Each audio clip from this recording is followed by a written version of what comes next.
All right, I just thought I'd take time to break down a video concept here, and as you can see with my opening theme and my dancing logo. Now, all of this is created by me, by the way. I do edit my own videos, by the way.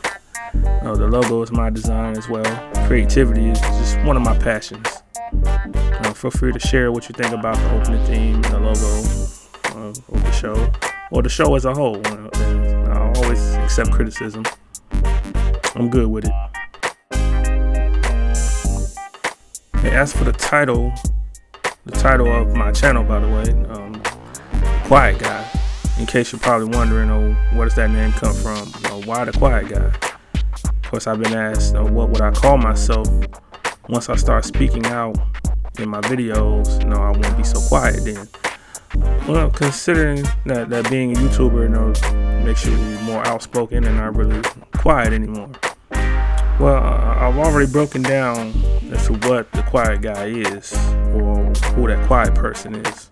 For I am indeed a quiet person, but speaking out doesn't really change that. In fact, quiet people have plenty to say. But for me, I just tend to get straight to the point. That's just who I am. That's just what I do. All right, so this portion of the show is what I call the elephant in the room. The elephant in the room. This is the portion of the show I like to call the elephant in the room. Portion of the show, again, is what I call the elephant in the room. Portion of the show, of course, is what I call the elephant in the room. The portion of the show called the elephant in the room. The controversial issue or that obvious problem. The controversial issue or that obvious problem. That controversial issue or that obvious problem. That controversial issue or that obvious problem. That controversial issue or that obvious problem. Yes, the elephant in the room portion of the show. Even though it is something that's always mentioned many times in other videos, it's pretty unique in Breaking Silence.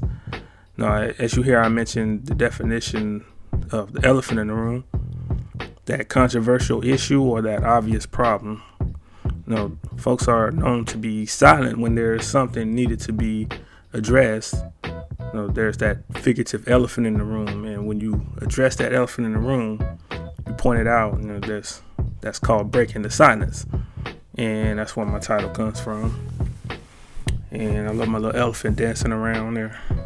That cartoon elephant is gonna steal the show.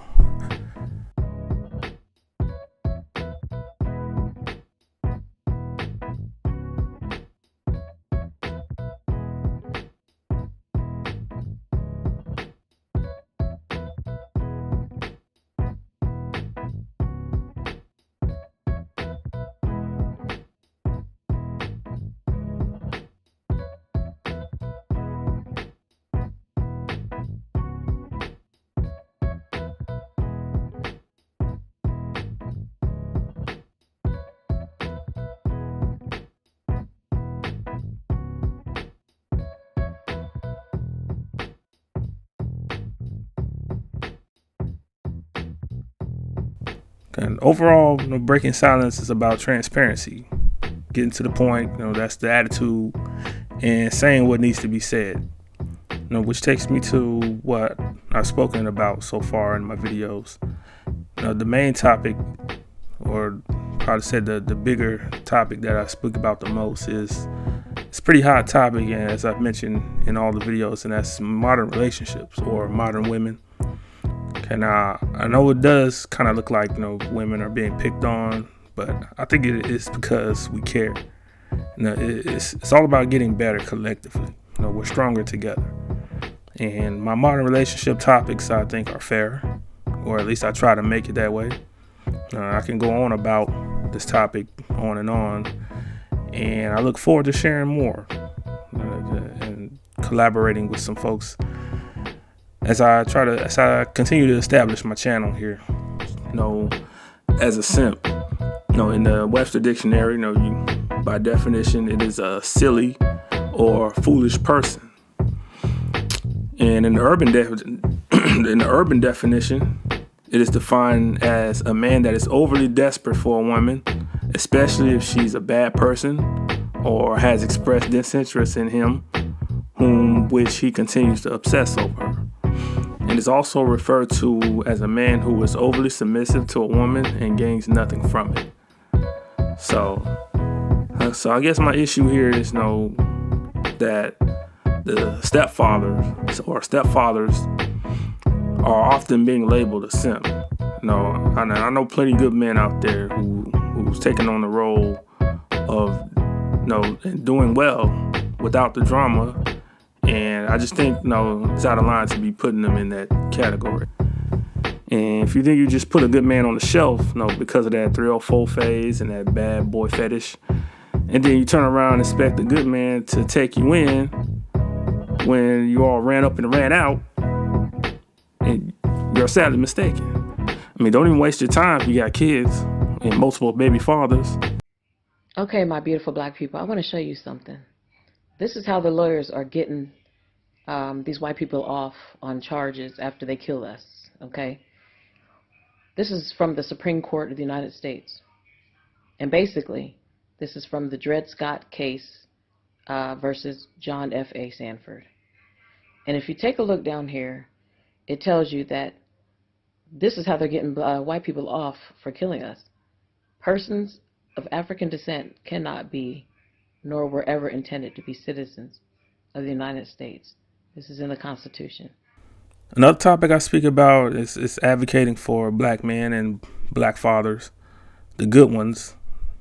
The one video I made about it's a baby of mine, and because I think it's a serious issue, a real eye opener, and I think it talks about how black fathers are being driven from the homes, and I think there's a system put in place.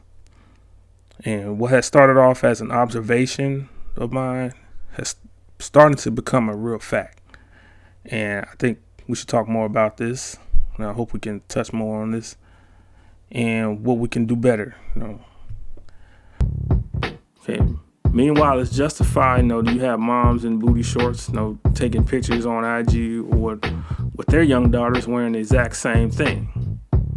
Okay, I don't want to show these pictures because my content is PG rated. All right, but I think a lot of y'all know what I mean.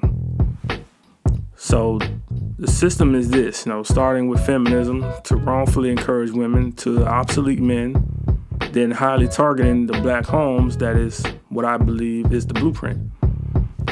Throwing the government assistance and to fuel the machine to make it go strong.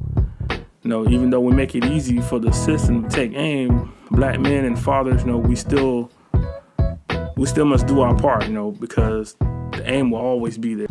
It's easy to talk about the unjust incidents that's been happening, these recent years, and I'm one who don't really like to, deal with the stir-ups and the unfair systematic conspiracies, and the stress that comes along with it. So I want to flip it into a more light-shining analysis. So I want to recognize here some remarkable accomplishments, achieved by some young black folks in America. Stuff that don't really get talked about anymore. Which will probably, this stuff will probably go ignored continuously, no matter how compelling or important or life-changing it can be. So, we get enough negativity shoved in our faces. So I want to talk about the good stuff. Another video is where I pointed out how 90s hip hop warned us about our reality and that we're being tarnished as people. And KRS once spoke big truths about this type of stuff, and I had to mention him. And he has continued upon that, what he's been doing, and with his new track that dropped this year. It's called Knock 'Em Out, and I think y'all should check it out if you hadn't already. The inappropriate imagery and portrayals, and for good reason. But in modern day music is more detrimental to a community rather than a threat to higher authority. So I'll prove my point by touching on deeper meanings behind some of the 90s hip hop lyrics. Rappers like Tupac, Nas, Ice Cube, KRS-One, they were real deep in their political standings and the reality of how we live, okay? Now, I wish I could play some of these songs for y'all, but I don't want to violate any copyrights, so I have to read the lyrics to you guys. and see if we can edify the deeper meanings, because 90s hip hop has been warning us for years.